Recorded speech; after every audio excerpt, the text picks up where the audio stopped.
ఆకాశమందు నీవు తప్ప నీవు తప్ప నాకెవరున్నారు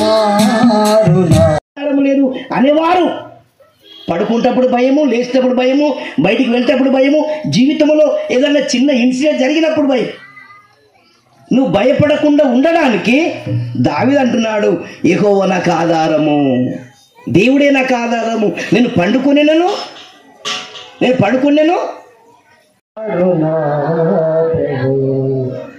ఆకాశమందు నీవు తప్ప నాకెవరున్నారు నా ప్రభు.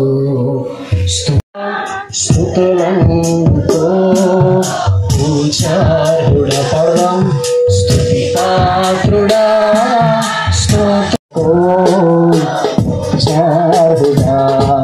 స్తుతి పాత్రుడా స్తోత్రారుడా స్తుతులందుకో.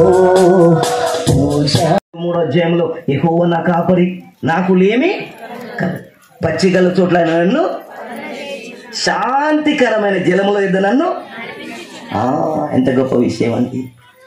శాంతికర జలముల యొద్ద నడిపిన వాడు మనకి దేవుడే నాకు ఆధారము అని ఏ బిడ్డ జీవిస్తుందో ఆ బిడ్డ క్షేమంగా పడుకోగలుగుతారు, క్షేమంగా